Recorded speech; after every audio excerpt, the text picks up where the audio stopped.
Hey, everybody, and welcome to this episode 242 of the Thoughtium Navigating Now virtual roundtable series. I'm Anthony Ewing, CEO, co-founder here at Thoughtium, and we are thrilled to be back at the table week over week, every Thursday afternoon at 3 p.m. Central. We bring you leadership topics and leaders that matter most. And today, a topic that I know we are all so familiar with or getting familiar with, whether you like it or not. The topic of AI, the role of AI in our organizations, and today, more specifically, what AI cannot teach us. You know, we've been in such a learning mode with AI, bringing this new technology to, our own personal lives and our teams within our organizations. Let's talk about maybe some of the boundaries and how we can frame AI in a healthy way to our teams and within our organizations. And in order to do that, we've got just an incredible guest. I've had a short chance to connect with Larry McAlister here, who we're going to bring on in a moment. And I can just tell that he's chock full of insights and energy around this topic. Larry McAlister is the head of digital transformation at Nutanix. Nutanix is a progressive and growing organization really focused on providing AI-ready infrastructure to enterprise. And so we're so thrilled to have such a subject matter expert in the world of AI, and more importantly, how to bring AI to our organizations. So Larry, we'll bring it to the table. Welcome. Hey, thank you. Thanks for inviting me, Anthony. I'm happy to be here. Yeah, so glad to have you. And what a relevant topic today. I'm sure you're probably bombarded with questions, not just within your organization, but I bet friends and family are coming to you every day saying, hey, what's going on with AI? How should we think about it? How should we be framing it for our people? But before we kind of get into that topic, Larry, tell us a little bit about what you do at Nutanix and particularly your role within that organization. Yeah, so I'm a head of digital transformation that's in HR, actually. So I'm looking over the HR tech stack to make sure it's connected and it helps our employees and we bring in the right tools at the right time. But I'm also sitting on the AI strategy committee for the entire company. And I think that's where the rubber really starting to hit the road for a lot of these companies. Everybody wants to, there's so much great tech, you could go out and evaluate 100 things, but what is the problem you're trying to solve? And I think without that question answered thoroughly, you just keep evaluating, bringing things in that people don't use. Yeah, it's so interesting. I was just telling my team this the other day. I was at a conference last week. It was focused on learning and development professionals, many of whom sit under the HR umbrella. So a lot of our people, Larry, if you will. And, of course, the theme of the conference was kind of the future of AI and how we bring AI into our learning and development ecosystem. And what I was so surprised about, or maybe not surprised in this case, was the fact that a lot of the conversation was tool specific, not tool agnostic. So the discussions were around very specific AI focused tools, whether it was, AI generated role playing or AI learning simulations or leveraging specific LLMs in training environments, but very little on, kind of the transformation, if you will, that's required to bring AI into the learning experience. And that really starts with people and process, does it not? Oh, yeah. So think of it this way. In a normal business, you have the engineering team who gets paid to ship a product, and then they're done. Then you have a customer success team to make sure that product works for your customer. We don't do that internally. Our engineers bring in a tool or turn on a tool and walk away. And that old idea of, remember that baseball movie, build it and they will come? They don't come. They just don't. Because you have to have multi-modality enablement over the long term. That's what transformation is. You have to have behavior change. So if you're starting with a tool and not a problem, if you're starting with all we have to do is turn this on, both of those things are going to be failure inside of your company. You have to explain why we're bringing it in, why you need to use it. If an employee touches a new tool and they don't get what they want out of it, it's 10 times as hard for them to come back to it a second time. So that's major failure that we do all the time. I was just going to comment, like, these poor tools, right? Because most of these organizations that are bringing these tools in, they then become like it's a make or break. And to your point, when so much of the emphasis and focus is on the shiny new tool that we just launched to our entire organization, if that tool doesn't work, and in so many cases, if we haven't really built the case and clearly articulated the problem and helped our people through that change, the tool, there will be issues with the tool. Absolutely. And then the tool becomes a little bit of the lightning rod of like, well, that tool just doesn't work. Yeah. And that does a disservice to our organizations and the vendors that we bring in to bring new technology. So, and then we'll try to get budget to get a second tool after that first one. Totally. And then it just becomes your digital transformation becomes a revolving collection of tools. And that's almost, what I'm feeling like is happening with AI, which is, we're so focused on which specific tool is really gonna win, when we should be focused on some of the problems that AI can solve for us. And I'm curious, Larry, like, for those of us beginners, what are some of the quote problems that AI can solve within organizations? Because I'm sure there's a lot of our audience out there that feels like, AI just kind of came out of nowhere. Like it almost comes off as a technology that wasn't born from a specific need or a problem. It just kind of came out of nowhere. So how do we position this as a way to solve problems? Yeah. So I think that before last year, I would do a deck or an email, and someone would say, "Did you use ChatGPT to do that?" Like I was cheating. Now no one asks that question anymore. Everyone's getting used to doing it.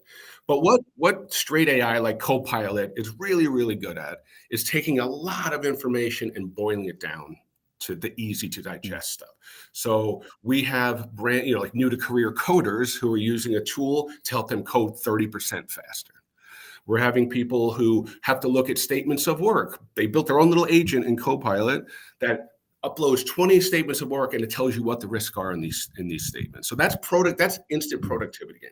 So what I'm saying now, if you're answering questions in a Slack channel or having to evaluate, like a 10K or company's profile, that is the new manual labor. That is the new manual labor. And what do we know in the history of time? Manual labor gets automated. So how do you get to a problem solve? Where am I wasting my time manually now? And then find out what you can do to build your productivity. I think companies should focus on sort of productivity and moving up the chain of what you can do. So we have a Slack channel, and we have humans answering employee questions all day long. That is the most inefficient way to get customer service. So how do we build an agent in there that answers the questions and guides you through all of that? That's where and then the people who are doing all the manual labor now, they're making sure our knowledge bases are much clearer, so the bots can answer the questions much more clearer, and so you're moving up the chain. Eliminate manual labor. I love that as a first use case or problem. I want to get a little bit to the change management required to to get organizations, like, even in the mindset of, if we've got customer service agents answering issues on Slack, that's an issue, because literally just 12 or 18 months ago, that's the way that we answered customer service issues, right? So I want to touch on that in just a moment, but I'm wondering if I could propose maybe another use case that might not have been a problem before, but I think is a really interesting use case. And we see this a lot in knowledge work. And I'm curious, Larry, your thoughts on AI as a thought partner. So if it's a way to increase kind of productivity in some of this quote, like, manual knowledge labor, have you seen how AI can be like a creative sidecar? And I know this is a little bit more tricky where you don't want it to do the thinking for you, but where it could potentially augment a lot of like your initial thinking on how we solve problems or how we create solutions. I do it all the time, right? You give ChatGPT or Copilot, you are my thought partner with a specialization in building strategic decks to get funding. Here's the deck I started. How can I make this better? What I have to do, I have to write my 6-month self-review this week. I just went to Copilot and said, go through all my emails and decks. And what do you think are the top 10 things my boss is going to hear about that I did in the past 6 months? You know how long it would take? I have no memory, dude. I'm getting old. I have no memory. I can't remember what I did 6 months ago. I need the tool to help me think and remember. It's so interesting because And I love how just like blunt you're being with these use cases, because at the end of the day, this is actually how folks are using AI. And as much as, the general sentiment initially might be like, we want to push back against it, that train has already left the system. So, you know, let's maybe talk about the other side, right? Of where you've seen the need to potentially set some parameters or some guardrails around AI. Like, as organizations, how should we not be looking at AI right now? You can't. There's two things that a lot of people fall into. One, it's evil, Mhm. right?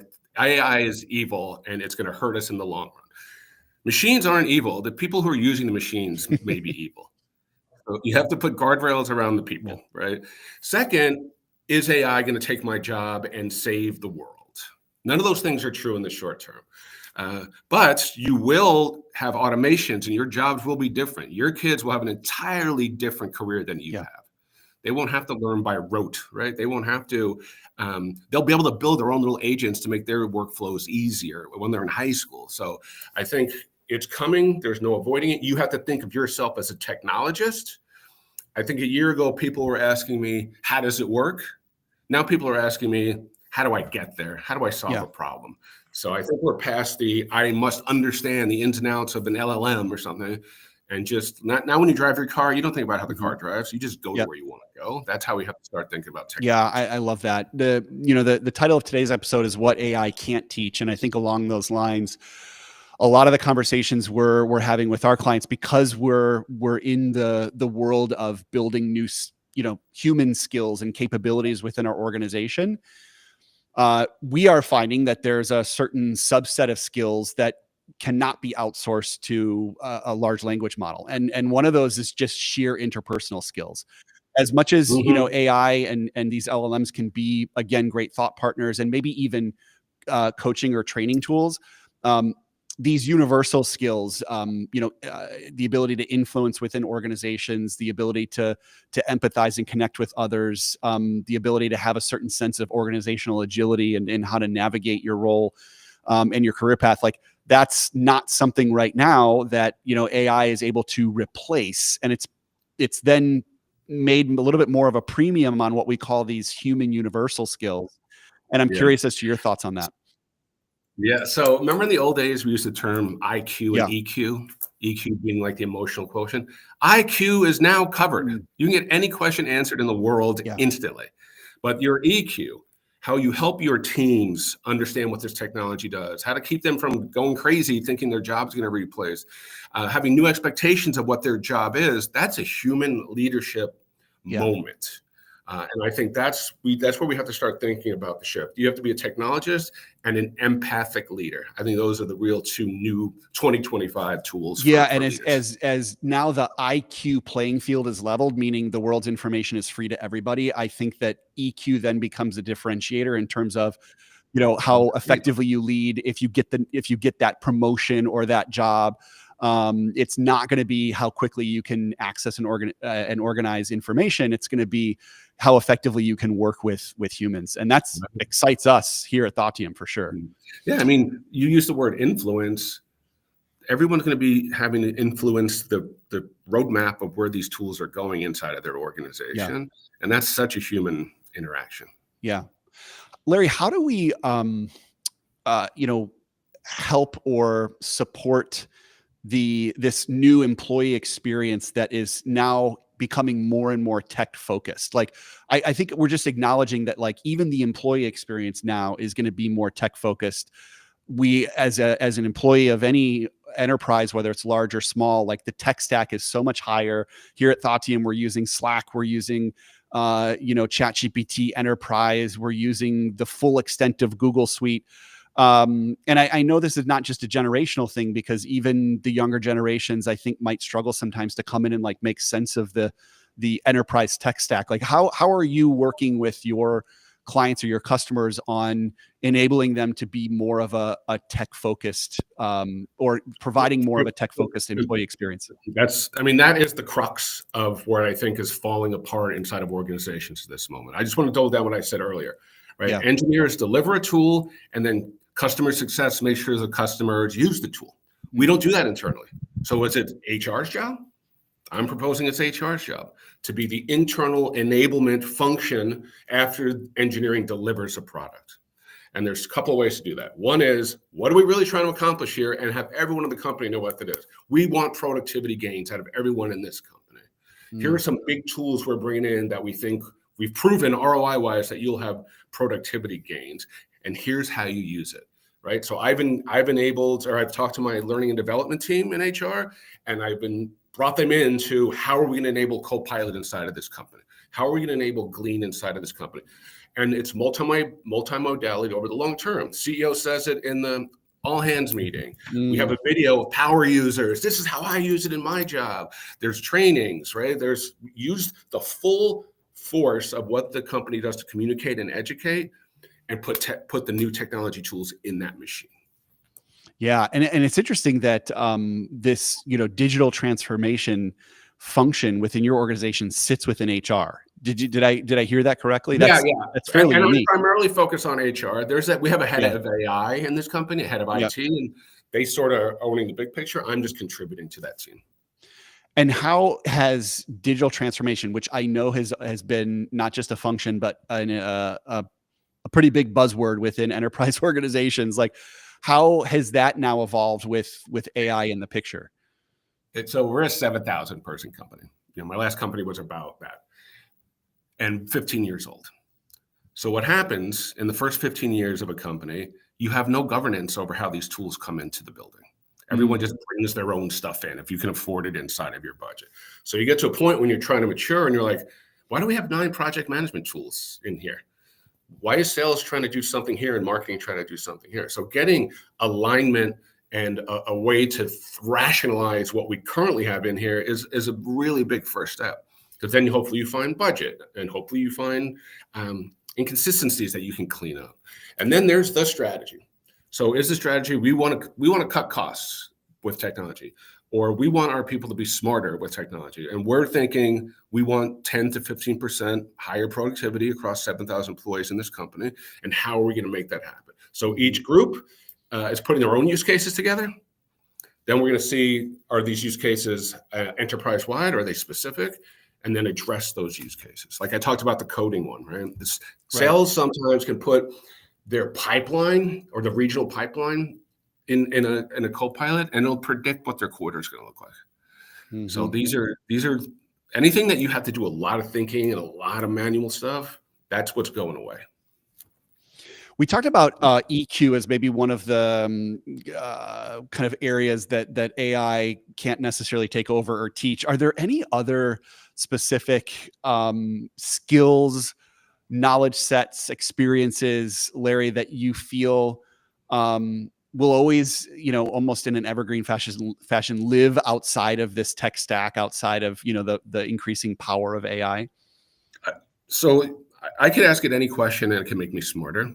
But how do I do that communication, teamwork, enablement of my teams and my colleagues and my partner teams, right? Yeah. The human interaction is the glue of any leader. And if you're trying to outsource that, you're going to fail. Because how I interact with you right now, just me and you one-on-one, AI couldn't do this with you with the same passion and the same sort of like way that we can think about it outside of just the technology, right? We're talking about how to deal with humans, and this is a more dynamic conversation than AI would have with you right now, I hope.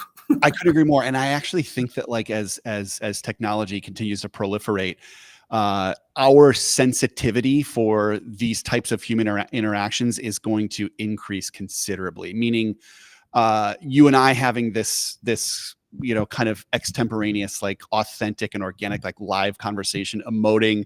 We talked earlier today about, how you and I both come from Italian families. So it's hard for us to keep our hands down. Like that type of true human connection and camaraderie, I think is going to become such a differentiator, and we're all going to be more sensitive to it as kind of the way that we organize and share information and produce becomes more efficient using tools like AI. Yeah. So there's a new term going around, AI loneliness.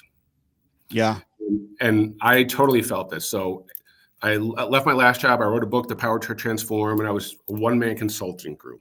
And I used ChatGPT to do my marketing plan, to do my LinkedIn plan, to do all my plan. After 2 years, I was like, I'm going to rip the hair out of my head. I'm so bored and so bored and lonely in this job. I have to get back into a room. Like, here is a whiteboard, right? It's Yes. like Yes. nothing is dynamic as a whiteboard. I could be on ChatGPT or Copilot all day and get a million ideas. Yeah. But to share them and move them back and forth with other humans is just irreplaceable to me. Yeah. Yeah. It's, you know, I even think of maybe the extreme ends of some of what we feel AI might turn into, where you potentially have access to the most lifelike avatars of customers, and you're role playing with customers, or you're even having, you know, real-time conversations with avatars that are representing certain people in your life, or even customers in business. That's the extreme, right? And even if you look at that, which kind of, you know, scares me to even think about, but even if you look at that, there's a very almost like somatic aspect of being a human that, again, I think will never be replaced. Well, Go ahead. Go ahead. Finish your sentence. Well, and I think that I wonder if that potentially then allows us to bring more of the somatic side into the corporate environment. Again, like the necessity to meet and connect and gather around a whiteboard and post ideas on Post-it notes. Like, all of a sudden that becomes the human experience, and that maybe becomes a little bit of a delicacy in a world where everything else can be so automated. I agree. So let's go back to your point about AI role plays for sales. Yeah. What is the purpose of that? The purpose of that is so you can get better. And when you get in front of a human customer, you'll be better at that. Yep. Right. It's not replacing you getting in front of a human customer to talk and negotiate and sell. It's just preparing you for that. And I mean, there's not going to be a day in my lifetime where we're going to allow the bots to negotiate with each other on $1 million deal. Yep. So we're preparing. The tech is preparing us to have a human conversation. I think that's a good way to think about it. Totally. Yeah. We talk about kind of the mental model of human, machine, human. Like, anytime we approach AI, it's got to be bookended with, like, we're doing some of the initial thinking and scoping. Maybe we're even thinking of the framework that we're going to input into an AI model. The AI model is going to either help us extrapolate ideas or refine them, and then we're putting kind of the human brush up, clean up, making it ours type of approach at the back end. And I think that's one of the use cases that I've seen used really effectively, is instead of asking AI to just do all of your big brain thinking, where I've seen it really effective is if you have a specific framework, and we'll go back to the sales training component. Say you have a specific selling model or sales process that you've developed within your organization, or you've brought in. Enter that, like, put that into an AI model and allow the AI model to come up with infinite amount of situations or scenarios that you would have to practice on. And that's that, like, human, machine, human component versus just asking AI how to sell. Right. Exactly. That's so much more dynamic, and it's so specific. That helps you learn in the moment of what the company's trying to get you to learn in the moment. And then when you get to the customer, you're like, I'm smarter now. But I still have to be able to talk to this person. Tell us a little bit about your book, and I'd love to hear, like, what's true about your book today, and maybe what's one thing that has changed in the last year or two since it was launched. So when I published the book, like, generative AI was just coming out. So the book isn't about generative AI, but the concepts in the book are all about how do you do this enablement? How do you do change? My definition of transformation is behavior change over the long term, and how you constantly, like, turn it on, and for a year, multi-modality ways that you're driving that. So the two transformation I did, one was at Equinix 10 years ago. Magic of Equinix was sort of the cultural thing. They still use that now. And then at NetApp, we changed the way that HR interacted and employees interacted with each other. We call it Thrive Ecosystem for high-performing teams. That's still there. So how do you enable organizations to transform is the core of the book. And I'm saying that's evergreen because we're still dealing with enablement now with these new tools. And now it's bigger than ever because these tools are better. Mm-hmm. So it's really incumbent on us to be able to enable our employees to care about it across the employee experience. And what's one thing that, like, maybe has, like, really changed since you published the book? Or, like, if you had to write the book again today, what would be different about it? It would be more focused on the generative Yeah. AI a bit, where we're going with Gen AI, and how to get ahead of it with our employees. Because, like you said, it just dropped out of the sky Right. one day. I mean, we were working on AI in universities since the Right. 60s, but no one was ready for Yeah. this. And you get the feeling that other things are gonna drop out of the sky in the next, 12 to Yeah. 36 months. So Moore's law was we were able to double our compute power every 10 years or something like that. Now it's down Yep. to 8. It's the biggest jump in the history of compute power in Yeah. our history. So it's bigger. It's going to be the biggest technology shifts that we've ever seen in our lifetimes. More than the phone, more than the cell phone. It's interesting. I get the sense that, as a growing and thriving business, you almost have this decision to make of like kind of, which ship do you want to jump on? And I'm not saying they're two clear shifts, but there's definitely the like, hey, we're really going to go all in on, kind of the future of leveraging this technology, and we're going to squeeze every ounce of productivity out of it as we possibly can. And I respect that wholeheartedly. But I also respect the school of thought, and I know Thoughttium is very much a part of this school of thought that says, hey, there's this huge opportunity to preserve and hold on high those things that AI cannot teach us. And right now, we are so acutely focused on those universal human skills, many of which we spoke about today, that will be not just evergreen within organizations, but I think, again, will continue to differentiate leaders from task managers, really. Yeah, great leaders from good leaders. That's what we're Yeah. always after, right? Like, Yeah. how do we raise the bar of enabling our managers to enable their teams? Absolutely. That's a core lesson this year.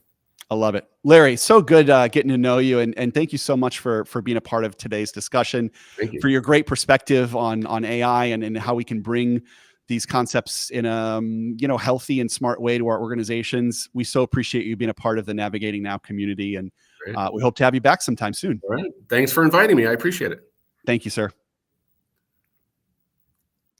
All right. We want to thank Larry McAlister for joining us today on episode 242 of the Navigating Now virtual roundtable series. What a great discussion. Change has been a real theme in a lot of our discussions with leaders. And how we bring new technologies to our people has been another wonderful conversation. And we love bringing the level of diversity to this conversation. And Larry is no exception. So we thank him for joining. We also want to thank all of our listeners, our viewers, our community for tuning in on a week-to-week basis. We go live every week at Wednesday, 3 p.m. We want to thank particularly our LinkedIn community. We see you. We know that our LinkedIn footprint is growing, and we do not take that lightly. So if you have any thoughts or comments or suggestions on how we can continue to provide value to you all on a week-to-week basis, please feel free to reach out. And we hope you have a great rest of the week. We'll see you, as always, next